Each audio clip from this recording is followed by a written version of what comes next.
And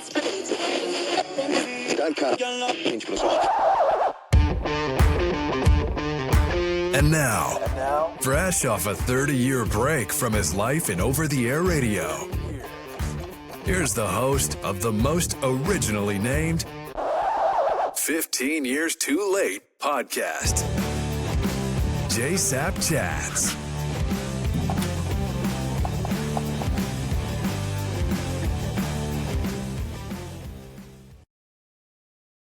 All right, and welcome to the pod, Andrew Amann. Thanks for having me, Jay. It's a pleasure. Yeah, it's great to spend some time with you. So I'll just tell you the format here. It's like I like to put people on the couch. You know what I mean? Like I play amateur psychologist on my podcast. So I hope you're ready for that. Is that Sounds okay? good. I'm prepared. Yeah. Where are you from? Where's home? Originally or now? Yeah. Tell me where it all started. Yeah, sure. So I was born in Schenectady, New York. My parents moved, I think, about 8 times before I got to my high school, before I graduated high school. And the final high school place that I went to was Ipswich, Massachusetts. 8 times? Yes. Army, Navy, what? No, my dad worked for GE, traveled between different places in New York. I don't remember all the houses, but I think there was 3 houses before I moved to Massachusetts. And then in Massachusetts, yeah, I would say it's 6 times, right? Because it's 3 times in New York, and then North Andover, then Boxford, then Ipswich. Okay. 3, 4, 5, 6. Yeah, 6 So times. how old are you? Like, how many brothers and sisters? I have a brother who's younger. And then how many times, like, at what age were you when you move? So in New York, all 3 houses in New York were before I was maybe 4. So Okay, one of the things about me, I don't really have memories before the age of 14. So For real? yeah. But like move 3 times before the age of 4. I mean, that's unimpactful, right? I mean, you're not. I don't think so. No. Do you think it's impactful? I don't know. I don't have memories. I'm not positive. I would imagine if you're part of like the military and you're going from city to city, and that can be impactful, because I know one of my good friends, he's German, and he moved during wartime, and that makes it tough, right? But when you're going places in Massachusetts and New York, I can't imagine it being that impactful before you have friends. All right. So just for context, Andrew is the founder and CEO of Ninetwothree. It used to be studio, but now it's AI. You added that, right? I mean, I'm not crazy, right? When I met you, it was 923 Studio, but Yeah. You added AI, right? We did. We've been doing AI since 2016, and all of the projects we worked on prior to 2020 were basically, we had 2 ML projects, which we called AI at the time, but it was about 20% of our work. So we were just studio because we were doing web apps, mobile apps, all that stuff. And then when AI became what AI is today, we decided to lean in heavily to our engineers and PhD engineers that had the experience in AI, and just promoted them more by adding the AI. Do you think that if you had added AI in 16, 17, like it would have been detrimental, right? I mean, nobody would have known what it was, or do you think it wouldn't have helped at all? It would have helped our ML projects, but it wouldn't have helped us win projects like I'm trying to think of we won a Dorel project, which was a little bit ML related, but we won some big projects back then that had nothing to do with AI ML, and they probably would have skipped over us if we had touted AI as much as we do now. Got it. Okay. All right. But we'll get to that and how it started and your career ascension. And it's, brilliant and fascinating. And I love it. And you're the only guy I know who lists a nuclear sub engineer on their LinkedIn profile, but you really were a nuclear sub engineer.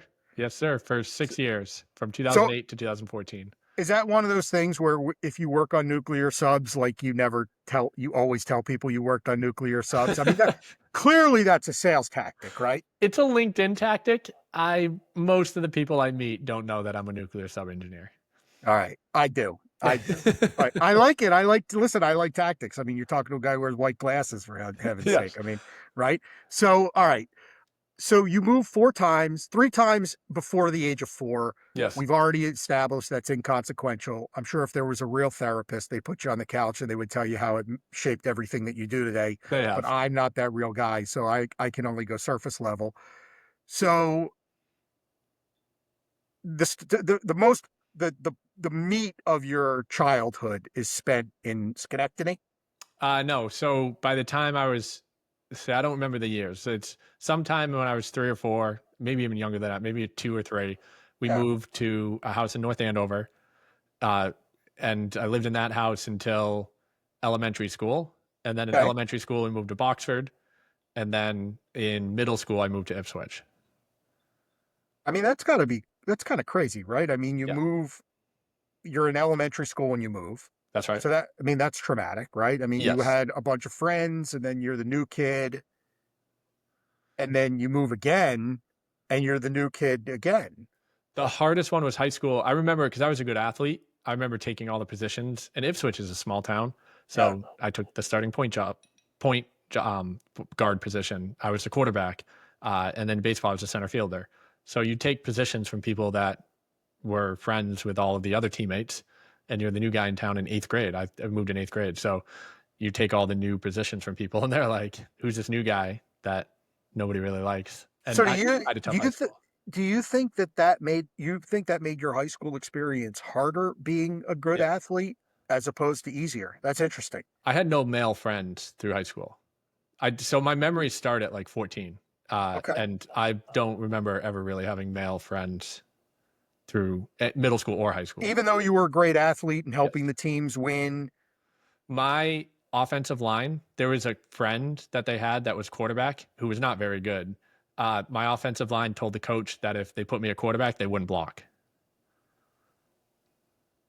I mean, you're literally like the least abrasive guy I've ever met in my life. I assume that you were like that when you were younger too, right?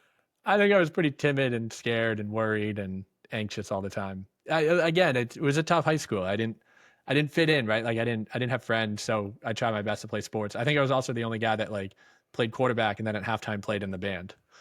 Is that real? Yeah, yeah. You literally didn't join your teammates in the locker room. You played in the band? There's like one game. It's like homecoming. It's a small football school, so Okay. yeah, you play during halftime for that. Yeah. And nobody else did that. It was just you. Well, the football teammates that are also in music would do it. Yeah. It's Oh, okay. not that big of a deal. It's not like you're stepping out of halftime. It's a whole event. It's a Thanksgiving Day thing in Massachusetts. It's a big deal. And so, yeah, you do both. You play in the Got it. band and yeah, Okay. Now, your brother, he's younger than you by how many years? 2 years. So did he have a similar experience to you relative to high school and like middle school and such? Yeah, I think so. I think he had the same, change of scenery and, trying to fit in and find friends and stuff. I think it's tough when you move, but yeah, I think he had that.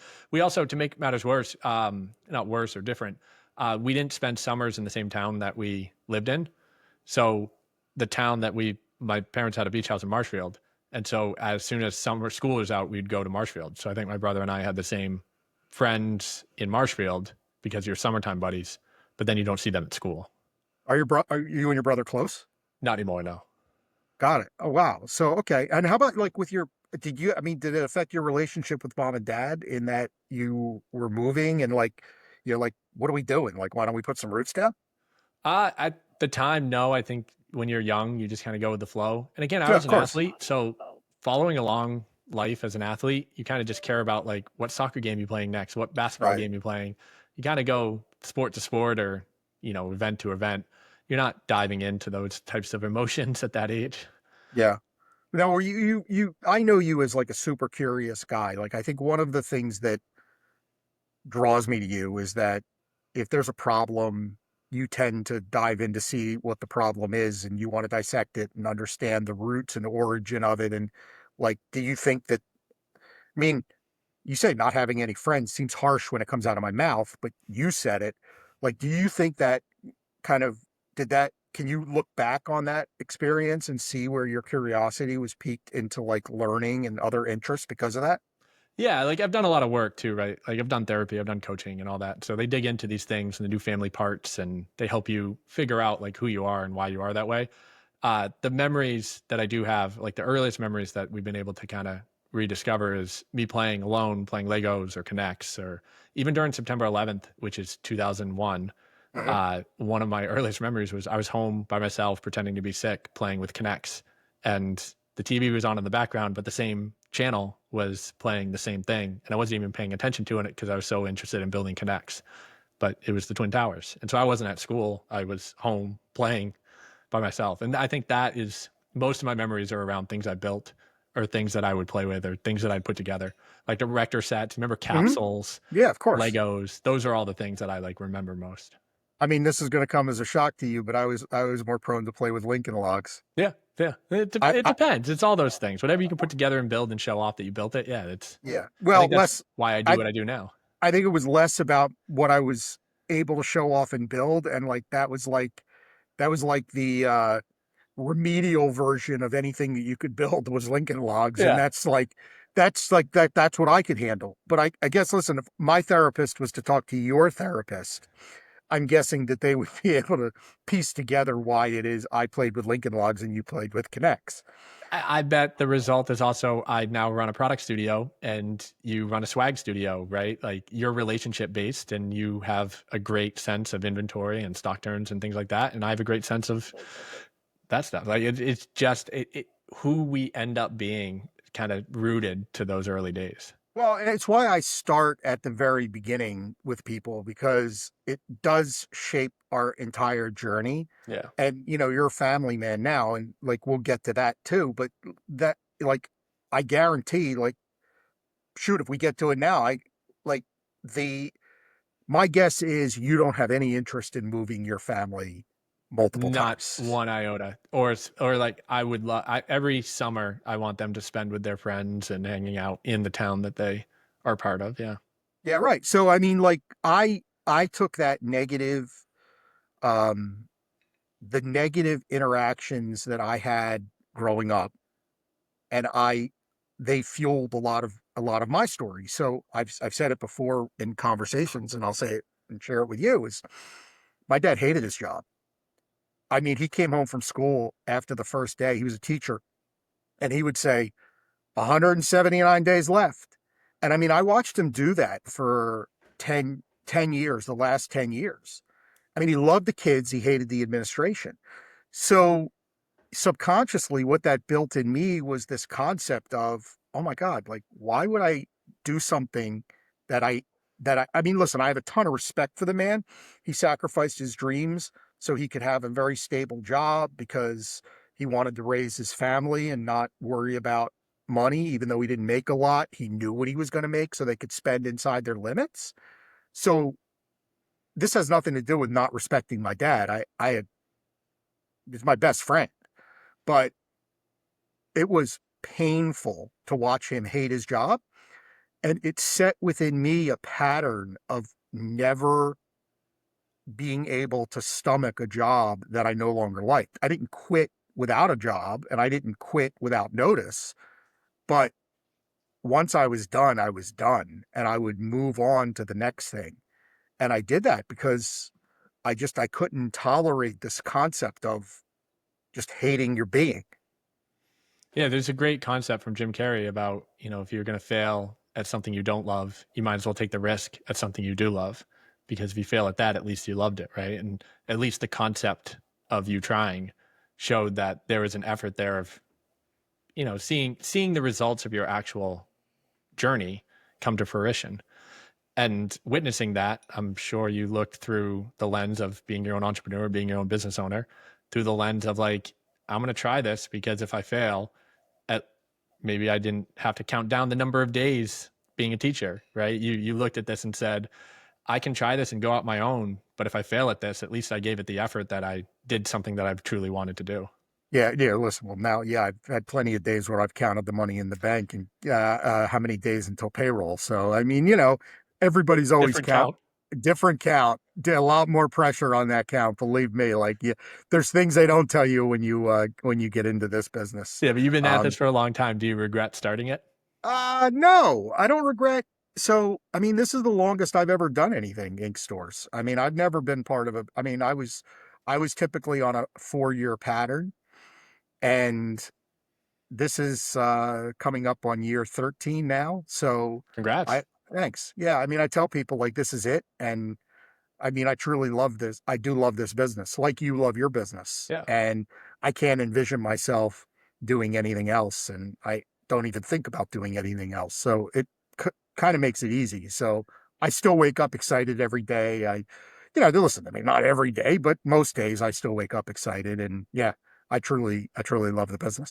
Yeah, and it's an honor to watch, right? When entrepreneurs see other entrepreneurs that love what they do, it's like a magnet because I it's think it's rare. also easy to tell, right? I Yes. mean, you could see who's faking it and who's really in it every day. And Yeah. Yeah.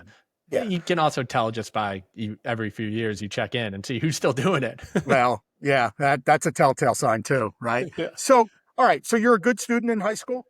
Yes, I was, yes, very high up in the class. SATs, ACTs, all big numbers, I assume? Math, yes. God, it's stuff. It never mattered to me, but I think probably got close to a perfect score in math, and then Yeah. probably somewhere high end in English, but not great.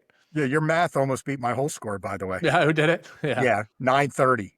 Wow. Did Nine both? 930 added. Yeah, I added them both together. I did do that right. Yes, 930 was what See, I this got. is where my memory starts failing me. I probably thought it was a big deal at the time that I got, and I remember taking it twice. So Yeah. something happened the first time, but again, I wonder if I can you look, is there like a database of SAT scores?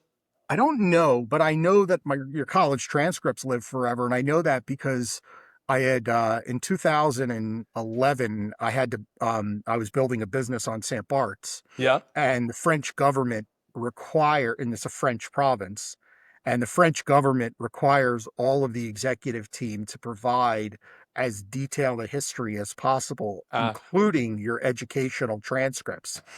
You know what? When I worked on nuclear submarines, you have to be background checked, and they go to your high school and they send a representative to talk to the president of the high school or the principal and the vice principal. And there's a big transcript that I have of all the things they found about me, things I did in high school, things I got in trouble for, things that like you do in college. And so there's a bit, I bet you somewhere in there, I can find my SAT scores. Yeah, I'm sure you could dig that up on a language learning model, right? I'd be scared to put that thing in there. Where would that Yeah. go? That is like my life. Like, don't forget, like these people, they track you down and they figure out like, did you smoke weed? What's the earliest memory of you having alcohol? And is he telling the truth of all this stuff? Yeah, that was not a good scene when I saw my college transcripts. I can assure you, many. I tell people I was a 4.0 student, 2 in high school and 2 in college. Ah, there you go. And that's sort of the way it was, and that's true. It's a good way to phrase it. So, how'd you get to Connecticut? How'd you get to UConn? I applied to a bunch of schools. I remember getting into. I really wanted to go to Brown. That for some reason I just drew to me, and I thought I was smart enough to go there. I remember visiting the school and loving like the campus and stuff like that. And then being the athlete, I was like, it'd be kind of cool to go to a place with sport. And I think once I saw UConn, I stayed with a buddy who was a starting pitcher for the UConn baseball team. And he was my high school pitcher. Like I'd sit in center field and pick daisies and he would just strike everybody out. And so I stayed with him, and it was the weekend that UConn won the national championship. Oh, yeah. And so I think when you go through that as an 18-year-old, you're like, yeah, I could do this for 4 years. And sure enough, like I was the mascot, but never won a championship. So I would have been like right there. But yeah, it kind of picked a school for me by being there that weekend.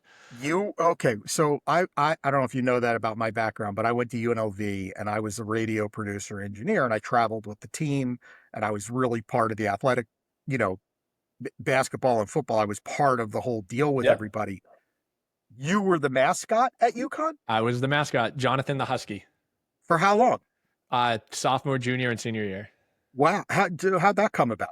So I tried out for the basketball team my sophomore year. Well, they asked me to try out for the basketball team. You were a good enough athlete to try out for the UConn basketball team? Back in the day. I still think I'm decent now, but age catches up with me quick. But yeah, so they have this intramural, and there's a glass panel up top where all the people watch. And one of the assistant coaches had seen me play basketball a few times, and they must watch. We went to the championship in the intramurals a few times. And so he came over to me and he's like, you should try out for the team. Yeah, because they need bodies, right? I mean, they need people to beat. They need people to beat on. And yes, right, you're never going to play in a game at that level 100%. if you don't get recruited. But being on the team is on the team. That's exactly what would have been awesome. And so I tried out, and I remember Marcus Williams was a point guard at the time, and he did a little shimmy with his hands. He didn't move 1 inch either way, but I was 6 feet to the left. Wow. And I tried my hardest. I remember working out for it, hustling and just trying to be that hustle guy because I knew they needed bodies more than like talent, just someone to just run around as much as I could. And I had a good tryout. I talked to them and played against the players that are really, really good. And the guy came up to me afterwards. He's like, I just don't think this is going to work. And I was like, I know. Yeah. I'm not as quick as I thought I was or as you need. So I was like, can I help any other way? And, can I be part of the team in any way? And he's like, you can try out to be the mascot. And he's like, I'll help you get picked. And I was like, sure. And so there's 45 people that tried out for the mascot and they picked me. And you never had any aspirations to play like at a lower level D3 or in the NESCAC or any of the schools? Like you just were done with that being an athlete? To tell you the truth, people don't know this, and I'm shocked they don't know this. Intramurals at Division I colleges are just like D2 sports. And I know there's going to be people that beat me up on this podcast that have gone to a D2 school, but the football player is allowed to play basketball, and the basketball player is allowed to play flag football. So you're talking D1 athletes. In the championship game of my intramural team, it's like the starting linebacker, the starting receiver, the quarterback that we're playing against. And the 5 of us, just kind of scrubs that made it to the championship.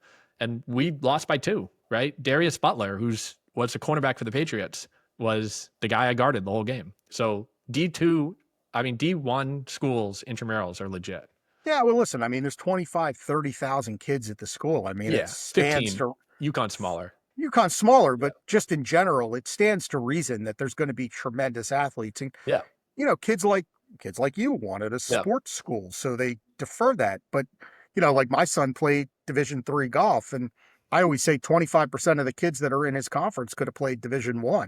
Oh, I'm sure. They just didn't get the chance. Well, they either didn't get the chance or they chose to go to a 2,000 person liberal arts school because of the education. So people mold themselves in different ways. And just like there's kids who never play in a Division I game that sit on the bench.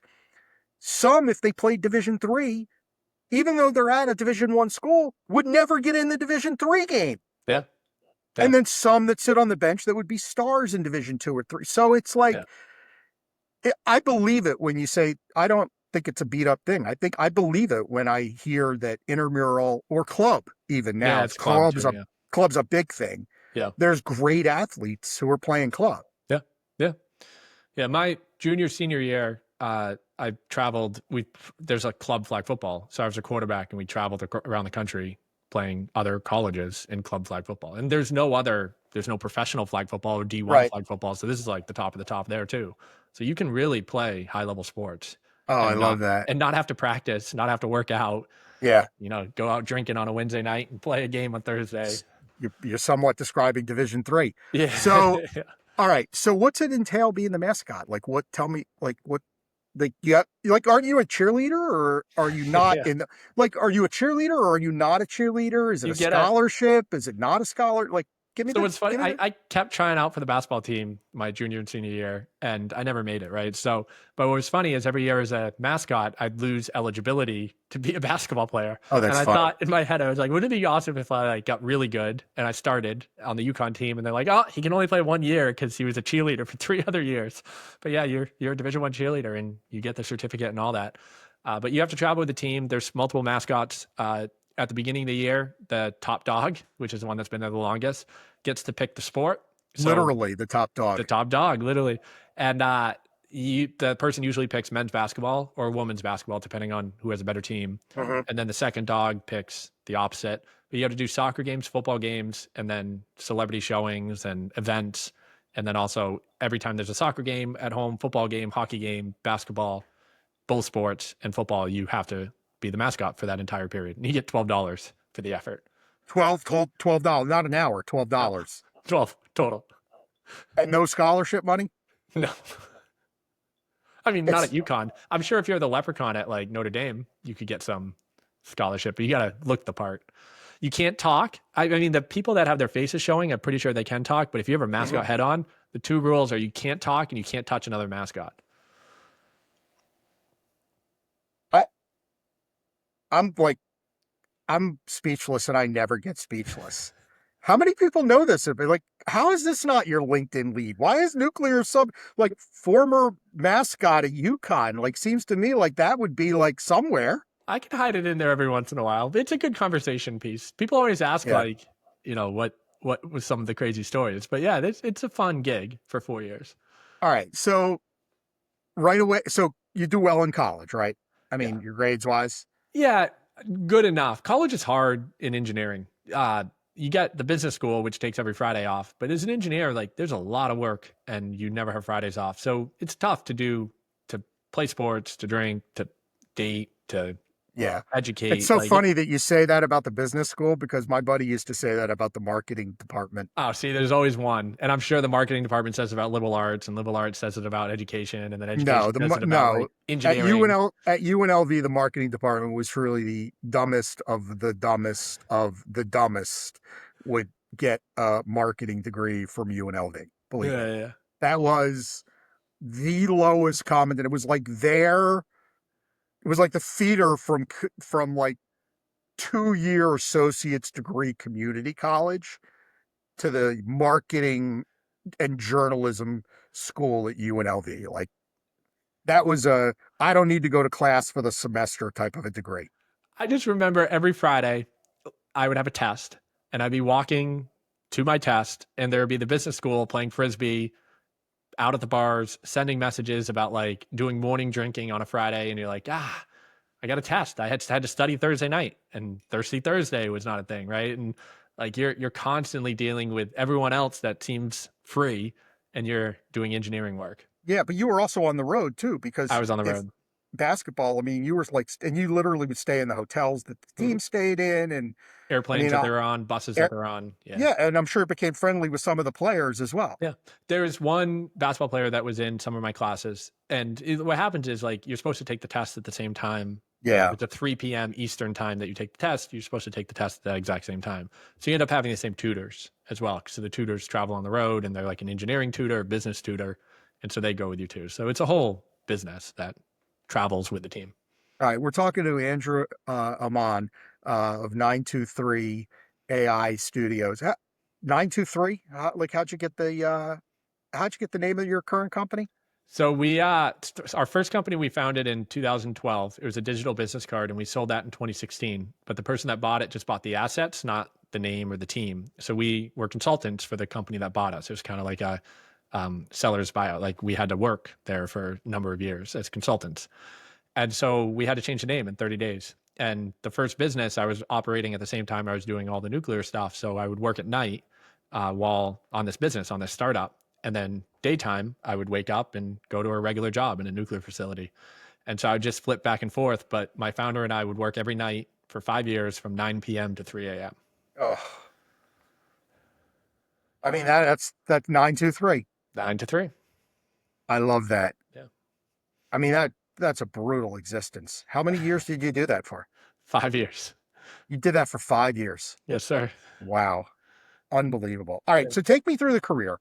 So you get out of college, you get your first job, and that's in Connecticut, right? Yeah. In Groton, Connecticut, if you've ever traveled over the bridge on 95, on the left-hand side it's called Electric Boat, which is where they make the submarines. And on the right-hand side is the Navy base where the nuclear warheads are.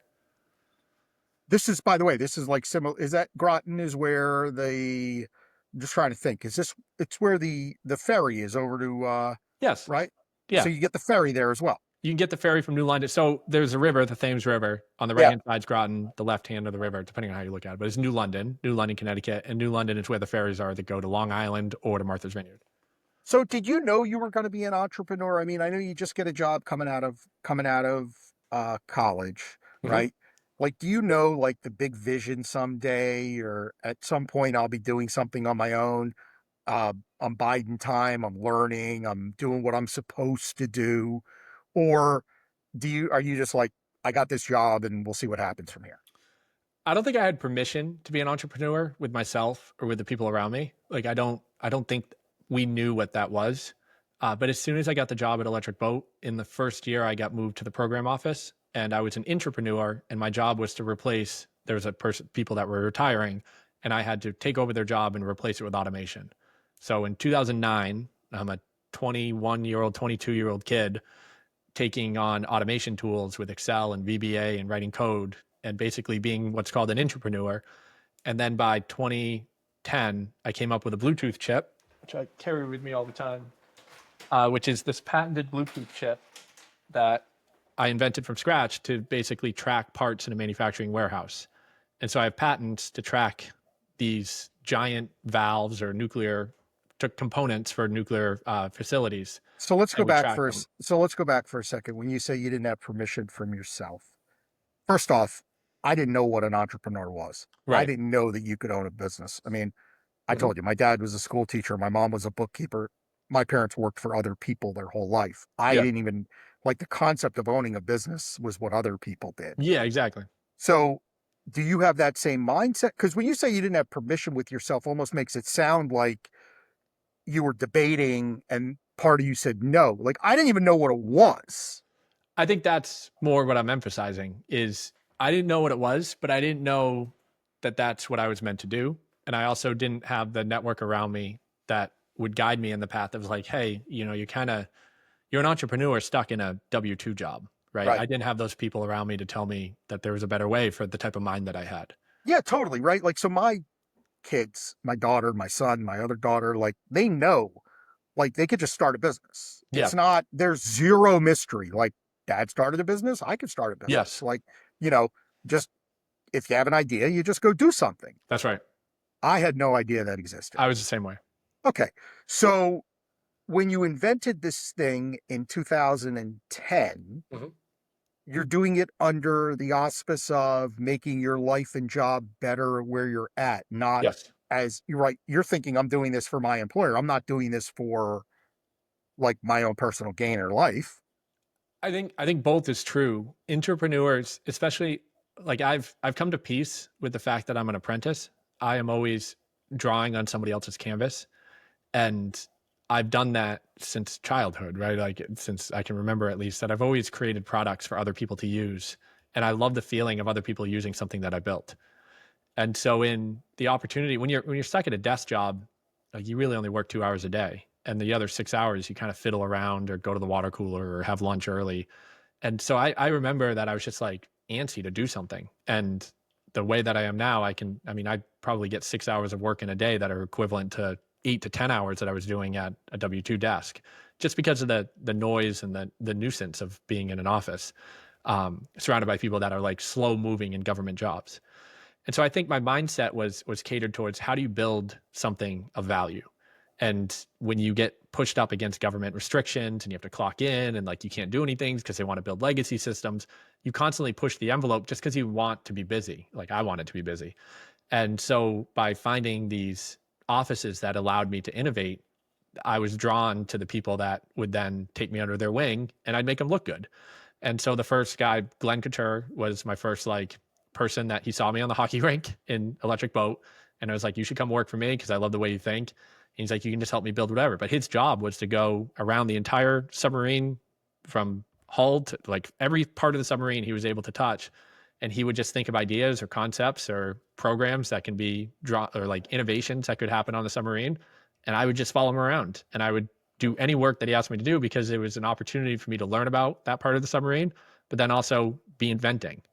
And so I got pulled into meetings that I was the youngest person by 20 years designing the aft end of the ship or designing how things go on and off the ship. Like there's a lot of places that I was being able to be innovative on. And then when you do that, you start thinking of new inventions, new ways to do things. And that's where all this came from. But I was truly an apprentice to those people that brought me in. Was he your champ? Like, was he your first champion in business? Yeah, so as a W-2 employee, I've had three. So Glenn Couture was my first one. Rob Ellis was my second one. And then my third one was Brent, who worked at Weir. Those three individuals always took me under their wing and just promoted me in all their jobs. And then when I created this chip, I had a fourth one in Scotland that toured me around the world to install this in nuclear power plants all over the world. So I've had those people in my life that I would just, do anything for at this point. But they looked at me as this person that could hustle and get stuff done. They probably didn't have anybody like you at the time. I mean, you were always, I mean, throughout your work. I also find this true to be true about entrepreneurs. Throughout entrepreneurs' work careers, when they are in a situation working for somebody else, they're generally the best employees. Yes, but I was probably annoying because I was bored. And so I But I'm think, saying the work product, the yes, drive, the quality of output, you're yeah, challenging them. yes, Forget the environment that you're put in. yes, I'm saying that if you're in that, if you're in the right company, you might be in a situation where you never leave. I mean, you yeah, for eventually sure. would, but you might never leave because you might just be given opportunity after opportunity and somebody might promote you through the ranks.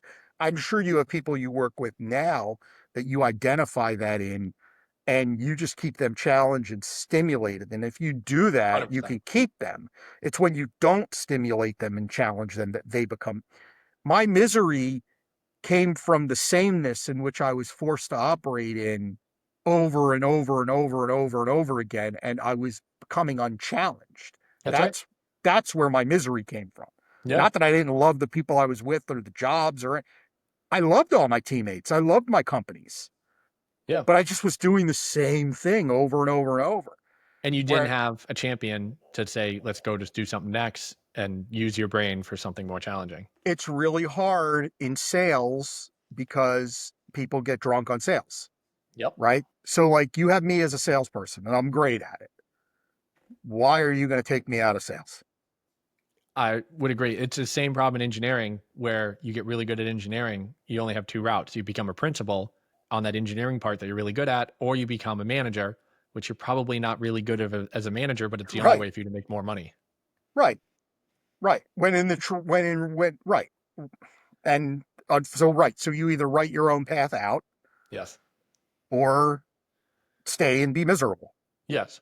And again, entrepreneurship is not, I don't think we've met a lot of entrepreneurs. You and I have Yes, met entrepreneurs together.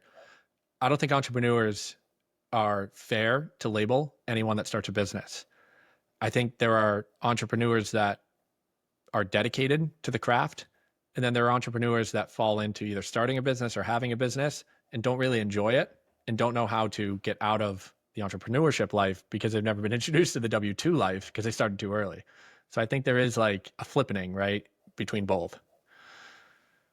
yeah, that's interesting. I haven't really ever thought about it. I guess I put people in buckets of like they either love what they do or they don't love what they do, and not.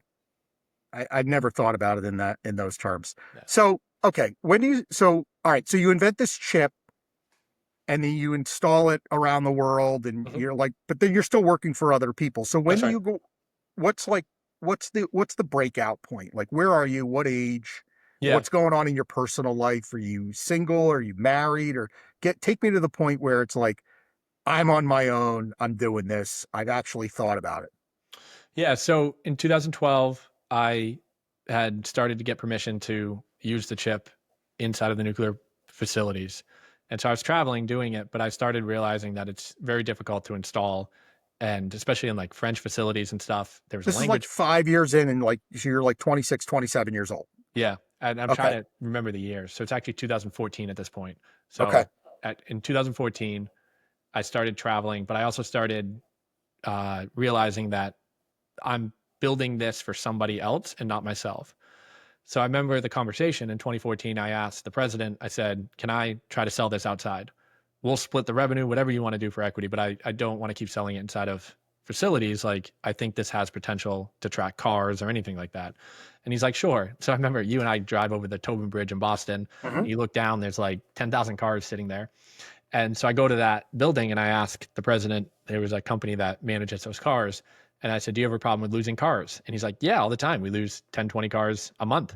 And I was like, what happens to them? And he's like, I don't know. They go away. Somebody steals them. Sometimes we can't locate them. The keys don't work. And so I was like, well, can we help with that? We have these tracking systems that can track, you put them on the light poles and you can put these Bluetooth chips in all the cars. It's pretty inexpensive. And we can track the vehicles for you. And he's like, that'd be great, but I have no benefit to locating the cars. And I was like, what do you mean? He's like, well, insurance pays me for all the cars that I lose. I actually don't care if we find them or not because I get paid either way. Classic. Yeah. So I was like, oh boy, this probably doesn't have a play out there. But I think just the journey of me doing that started giving me the muscle of like selling this idea on my own. And so my first concept was when two people shake hands, I could have a Bluetooth chip on each wrist, and that would signal to the phones that people were carrying that one person wanted to meet the other. And so at events, everyone would wear wristbands and you just shake hands with people, and that motion would trigger the concept of trading information between two people. And so I went to a few events and I found this company called Bump, and they were bumping two phones together, and Google purchased them. And so I went to an event in Boston about a bunch of people celebrating the fact that they were selling. It was at an event called Drinks on Tap run by Greg Ray's. And so I was talking to everyone there, and they're like, Bump's shutting down. I don't know what we're going to do at conferences anymore. And I was like, well, we can build this. We'll build this Bluetooth thing. And so I printed a flyer and went around to all these events and said, we're going to replace Bump with Bluetooth tracking of shaking hands. And I met Pavel, my co-founder, at one of the events with a pamphlet. And he's like, I'll join you, but you're an idiot because we're not buying hardware from China and shipping it on wristbands at whatever the cost was to try to get this to work. He's like, we'll use QR codes. And I was like, sure, like if you want to join and build the software, sounds great. And so we were the first business card company to start using QR codes to transact business card information between two people. And we were the largest on Android and iPhone in 2016, and we sold the company at that point. Why did Bump go out of business if Google bought them? Like, why wouldn't that? They just shut it down. I don't know. They bought it to shut it down? They bought Bump, the company, and then Bump no longer worked at that same year. Yeah. Interesting. I mean, who knows what Google's reasons would be? I don't know. And the technology, it's dating me. I haven't told the story in a while, so I haven't like needed to look it up. But what I remember was the way Bump worked is that it was the sensor, what's the sensor? The gyro in the phone. When that moves at a particular pace and the location was in a similar location, both the gyro and the location would trigger the information between two phones to be transferred. So that was how, it wasn't like that you were bumping between two phones. It's that you were moving it in a pattern. So maybe they bought that technology and used it for something else. I don't know. Well, I mean, that exists now, right? I mean, can't you put two phones together and transfer information? Yeah, but that's through NFC, which is like the same idea of when you're getting a credit card paying on a terminal. So that's NFC. That's true radio waves sending a secure signal between the two devices. Oh, interesting. Bump was if you jiggle your phone 5 feet from where me jiggling my phone, they would send information between each other. Got it. So are you married or single when this is all happening? So my college girlfriend and I broke up when I was traveling with the basketball team. And then we got back together in 2012. And then that's who I'm married to now. Okay. All right. So she got to visit, got to experience and be with you during all of this kind of success, which is nice. Yeah, I wouldn't call it success until recently, but yeah, the struggle through all of it. I mean, listen, I don't know. So you and I both know guys who've cashed out for 9 figures and 8 figures. And I've posted about this on LinkedIn. I'm sure you've seen it. 93% of all businesses in the United States are less than $1 million. I saw that recently. You did post that, yeah. It's just like, I want to beat myself up all the time. Like, that's the brutal part about being an entrepreneur is comparing yourself, especially to the people who we know. Yes. I mean, it's super hard, right? I mean, guys got holding companies, I just want to hold on to one. I mean, just one, right? So it's like, it's so difficult. So a lot of times I take Main Street, Mansfield, when I'm coming to work. There's a bunch of different ways that I could get into my office. I drive down Main Street, and what I try to do is keep my eyes open and look at the businesses that are on Main Street. And I don't know if you do this, but most entrepreneurs do it, is I will calculate the revenue of that company and do their business model in my head all the time. Yes. And I have no idea how they make it.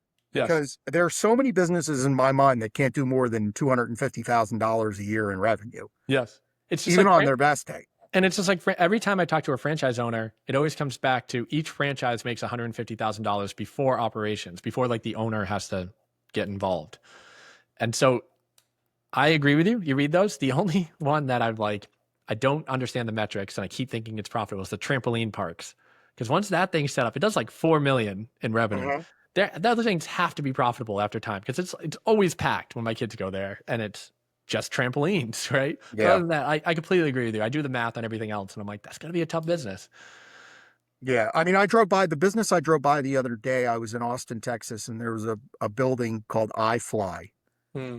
where I think it's the parachute, the Oh, like you indoor. float in a spacesuit and it, Yeah. yeah, Yeah. I mean, those are like once in a while type of things. Like maybe you do it once, maybe you do it twice. I mean, I yeah, can't imagine you have a membership to it. Some people might, but yeah. it would seem to me like that's just like a occasional thing. And like I said to myself, I'm like, it's got to cost a lot of money to first like lease the land, build the building, Yeah. like the suits, the insurance, I'm like doing the math in my head and I don't Getting them understand all the how it works. shirts, the jerseys, the hats. Crazy, crazy. So again, what I come back to the reason I diverted to that is I say to myself, uh, you had an exit, you built a product, you built a business with a partner, you had an exit, even if it's not the greatest exit in the world, it's hard not to count that as a success. I understand the emotional side of it, where you're like, I still have to work. Not like you wouldn't work anyway, but I still have to work. But it's still a success, Andrew. I would argue that there's two types of success. There's the one that people tout about in some of the communities we're in, where it's strictly financial and they feel successful because they've reached a financial milestone or achievement. And that could be of any monetary value. I know founders that have done 50 million. I know founders that have cashed out at 800 million. Yeah. Right. I've heard it all. The success that I'm talking about is the freedom from like daily activities that you don't want to do, but the success of family and the success of getting to a place in your business where you truly enjoy what you do, but you also wake up with like complete excitement all the time and you're not stressed. You're not being bossed around. You're not like being told to go do here or travel here or go to places. You're truly waking up to this is what I want to do today. And if my kids all of a sudden get sick, cool, I can hang out with my kids all day. I think you do have to have financial success, though, to get to that point. I wonder. I don't know. One of the guys that I worked at Electric Boat, he was a welder. I also know a plumber too. The same story. They live in a house that is modest, but they are some of the happiest people I've ever met because they have financial stability. They have a great family. They have 4 or 5 That kids. is financial success. I mean, that's not cashing out for 8, 9 figures and have endless money in the bank. But I mean, that's having a plan, having a budget, having a system in place that your financial situation supports. That's right. That is financial success. I mean, financial success isn't always the big gaudy numbers. I think we're getting to the same way. It's like we're converging at the same point where the number doesn't matter. The amount of money doesn't matter. It's all the other stuff in your life that you haven't figured out yet. And so when I sold the business in 2016, the only thing I had figured out is that business. There was nothing in my life that I had figured out besides that. Got it. You didn't have kids yet, and your marriage was just getting going. Yeah. And then you have kids, and then the marriage gets harder. And then you have a second kid, and the marriage gets harder. And then, you got to figure out how to do it again and stay financially relevant for years to come. And how am I going to have cash flow in the future? So I did not feel successful until last year, this year. Yeah. Wow. That long, right? You're just in the last few years? Yes, sir. Yeah. Really? Yeah. So it shouldn't take it as a surprise. What are you, like early 40s? 30. I just had a birthday. 39. 39. Okay. So you're not quite 40 years old. It was brutal.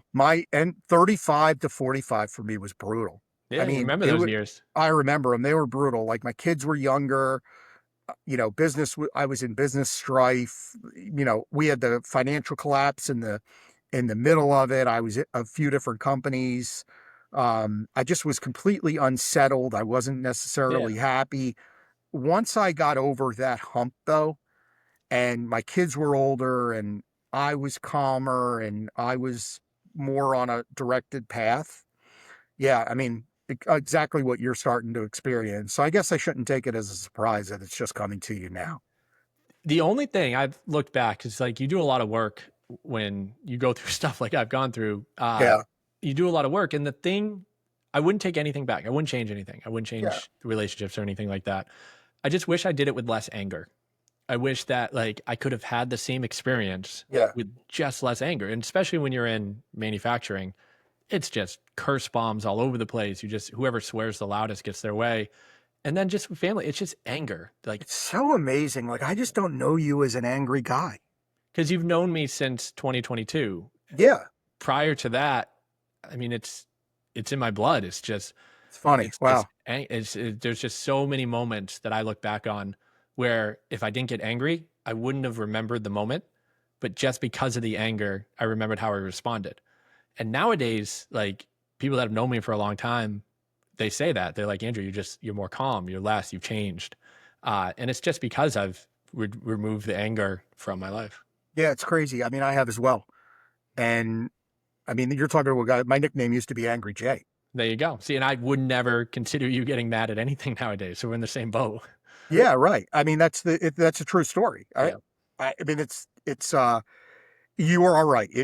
It's funny that you and I have gotten to the same definition of success while we are surrounded with people who have, and I've been surrounded by people like this my entire life, not life, excuse me, professional life, right? I mean, UNLV, I'm with Larry Johnson, Stacey Augman, Greg Anthony. I mean, those guys are multimillionaires, Jerry Tarkanian. I get out of that. I go into radio. Everybody there is super successful. Marquee Jet, you're dealing with jet money. Sam Bart's, forget it. Like fifth, sixth homes, right? And now like entrepreneurs like who've had crazy exits. It's just been like money, money, money, money, money, money, money. And but like that's not been it at all. Yeah. Like it's been like the relationship with my wife and Yep.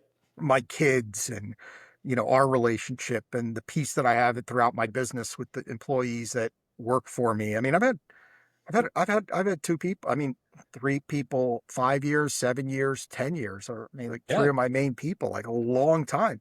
People don't stay with other people for 10 to 7 to 5 years if they're unhappy and if they're not treated well and if they're not, and if they're, not, if someone's like crazy. Yeah. I think the value that I bring, and I've had this conversation with team members recently, is the thing I can offer is a place to work. And that place to work is a place that's supposed to be fun, have a good culture, and be a place that they can be themselves. When I start seeing, like we have people 8 years, just like you said, 7 years, 6 years, when I start seeing those numbers get past 5, like we're doing something right. Yeah. But also our NPS scores we just did a test with one of the systems that compares us against other companies, and we're considered a magnetic company. And that just makes me proud. Like we created a place that people want to go to, that people want to stay, and that people love working at. The point that you made about trying to find like a place that is lasting for other people, it's such a challenge to think of that when you're younger. Like you're not set out to build a business that has a lot of people working for you. Right. You're set out to kind of achieve your own goals or your mission or whatever it happens to be. But along the way, like it changes to, I'm now building this for other people, right? I'm building this for my clients. I'm building this for my employees, right? The people that want to work here. And my coach has said to me, he's like, you've given up a lot of potential of like your business and all this because you care too much about your employees. And so we'll get into these arguments or things that I want to do with the business. And he's like, Andrew, like most people would do this, but if you care about your employees, you don't, right? You don't do this option, or you don't even consider this option because you're looking out first for your employees, or you want a lifestyle with your family. If you don't want a lifestyle with your family and you want to go off and make it hard for yourself, you're going to make a bunch of money, but like you have to weigh one or the other. And so I got lucky that I had that voice from 2020, till now. And that's truly what I think the transformation was, is like 1, reducing the anger. 2, I found somebody that knew that I wanted a lifestyle business and not chasing money. And 3, like I found somebody that just like really cared for me. And by finding him, like it transformed me and my relationship with my kids. But if I didn't find that, I would have been on this path of like, what we see in others when we go to these events. I want to get to your current business. You've done some really cool stuff, but just real quick, you make every kid like your kids, like everything. Like, are you the present dad who makes all the events? I mean, yes and no. I'm there as much as I can. I have a great wife who, she works in my business. So she's part of the whole, she understands everything that's going on. Yeah. And she has the freedom to be there with them at every aspect of the day whenever they need her. Yeah. And I'm at every softball game that I can possibly attend and every football game. I don't regret my time with them, but also I've worked from home since 2016, right? Yeah, I've long been time. home. So if I have to do the comparing thing, I'm like, I've seen their first steps. I've seen everything they've done in this house from day one, right? So I've been around them more than I've seen, like more than I thought I would be as a dad. Yeah, it's awesome. Am I perfect? No, I'm still learning and figuring it out. Yeah, listen, I mean, nobody's perfect. I'm not saying you make everything. I'm just Yeah. saying like that you like that stuff though. Yeah, That's I good. Like, enjoy it. Like I truly enjoy it, especially this age. They're 6 and 9. So yeah, like yeah. they're starting to figure out what it's like to be competitive or be good at a sport. And that's fun. That's Did fun they to get watch. your athletic ability? It's too early to tell. I didn't blossom till college. And I Okay. think my daughter's, she's very athletically minded. And I think she's trying to figure out how to catch up with how her body can move. Like she's pitching and she's really smooth at pitching. So now it's like, does she have that competitive edge? Can she strike people out and get excited Yeah. about it? Like there's so many aspects of sports, but it's fun to watch kids navigate that. Yes. The fun, not fun part of sports is the money grab that'll come with club sports, which you and well, I know I missed. You may have missed it. I know I did And it when I was a kid. okay, so Yeah. I had some of it, but not anything like what it was when my kids were growing up. And Yeah. they were even on that. No, it just takes all the fun out of it. But Yeah. that's a different conversation. All right. So last few minutes with Andrew Amann, 923 AI Studio. You just did. Tell me about the Charles Barkley project that you did. I mean, that's got to be the coolest piece that you've done so far in the Yeah. business. I mean, most outwardly facing that people would know. Yeah, I mean, it made national television, right? So we're an AI studio. We build custom solutions for any entrepreneur or funded startup or even brand that has to go through an AI innovation, an AI workflow automation. And what we're doing now is really creating revenue or reducing cost. Both of those create profit for companies. And with AI, like it just leverages these companies. Like we have 6-figure investments into the tech that we build that returns $10 million of additional revenue for companies. So this tech really works. And a lot of the times we get called to do innovations, it's task flow automations. And our team loves it. Like they're very good at writing code. And we've been doing this since 2016. But I got a call 2 days before Thanksgiving from somebody at FanDuel that asked to build Charles Barkley, like a Charles Barkley imitator. They wanted to take what was Charles Barkley's personality and put him into ChatGPT. And so at first I, was like, hey, cool, this is a great call. It's right before Thanksgiving. And I was like, why don't you guys want to meet before we all escape on Wednesday here. Why don't we jump on the phone Wednesday morning? And so I joined the call and they're explaining to me how this ChatGPT is going to work. And 2 people joined the call, then 3 people joined the call, and 4 people joined the call on their side. And I keep talking and explaining to them how it's going to work and how we can build it and how awesome it's going to be. And obviously I'm a big basketball fan, so I know all the lingo. And we get to the end of the call and I was like, look, Monday morning, I'll deliver everything that you wanted into your email. And they're like, okay, well, kind of like, let's see what happens. So I worked over Thanksgiving and I created Charles Barkley impersonator, like a Chuck GPT. And obviously it's only worked for their instance. And I always say it took 5 days to get Charles Barkley to say things like Charles Barkley, and then 5 months to get him not to say things that we wanted him not to say. Oh, wow. And that was the hard part. That's what Yeah, I can imagine. Yeah, right. Yeah. So Monday morning we woke up and I sent him over this model that acted and looked and felt and responded to questions, any question that you could ask it in ChatGPT in Charles Barkley's voice in a quick snippet. And they loved it. Like we all loved it. Charles Barkley has such a unique personality that I think it really works when you start seeing his lingo because you can hear him say it. And so from there, we took the project on. Immediately, we cloned his voice and took that voice and interpreted it into what you see as ChuckGPT that's on TV and also in the Chuck bot that we created.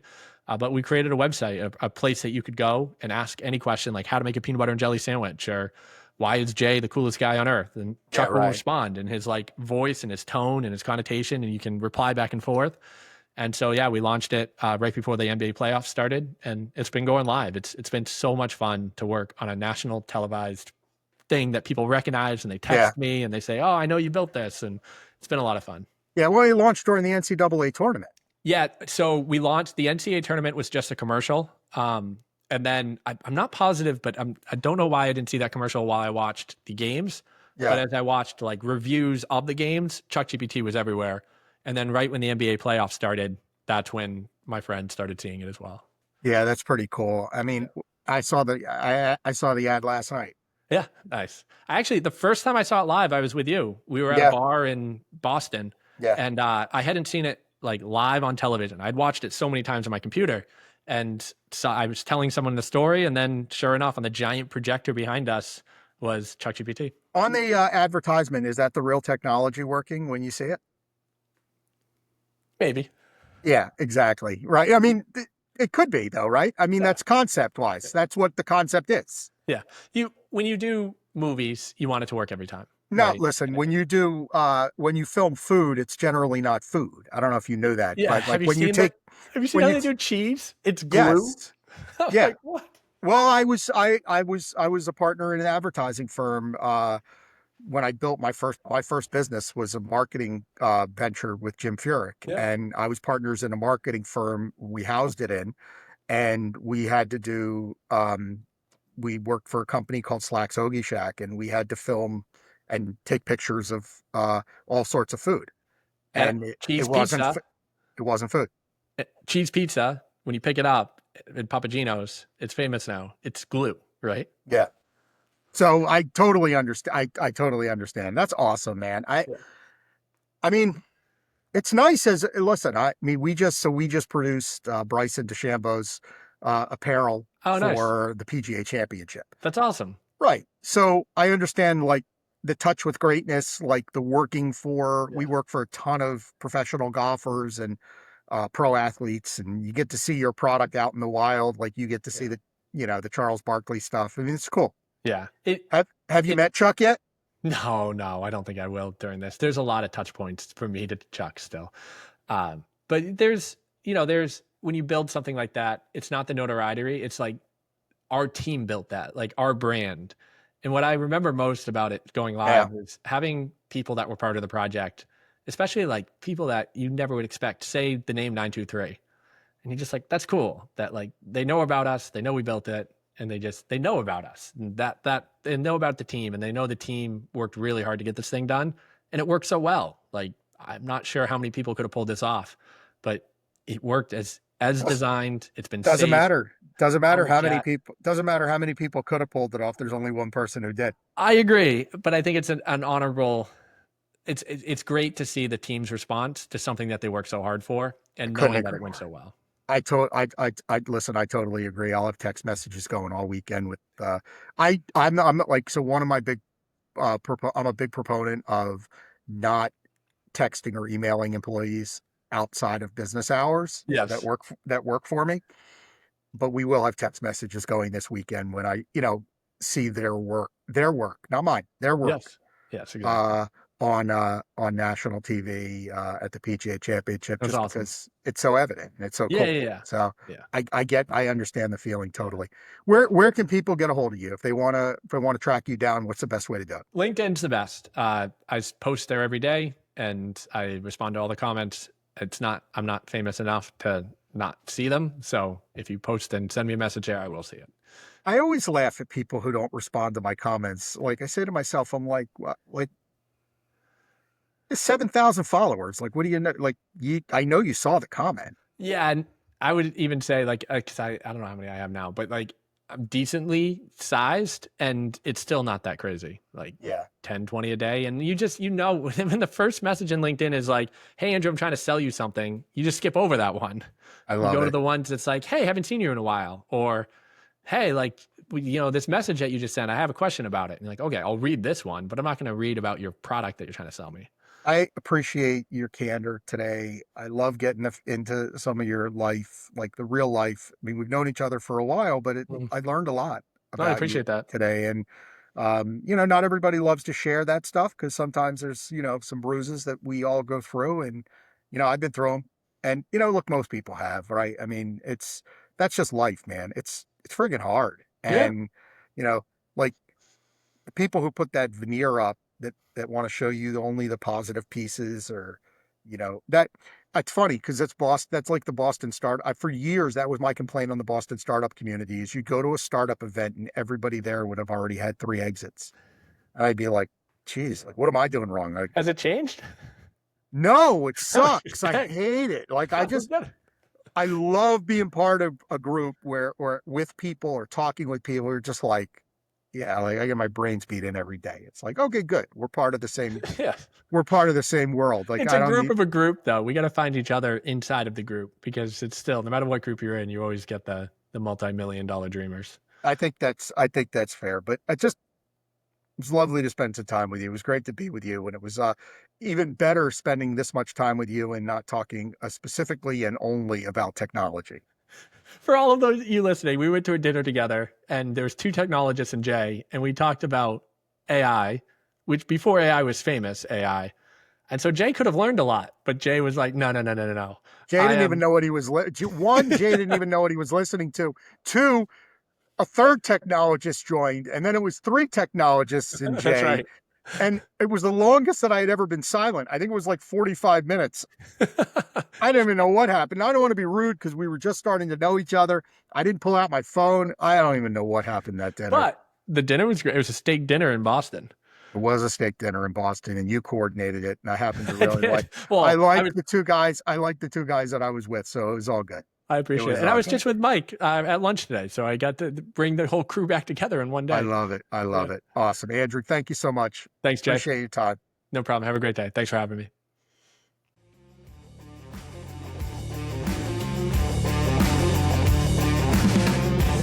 Thanks for listening to JaySapChats. I hope you leave a little bit better than you came. And here's wishing you a beautiful week.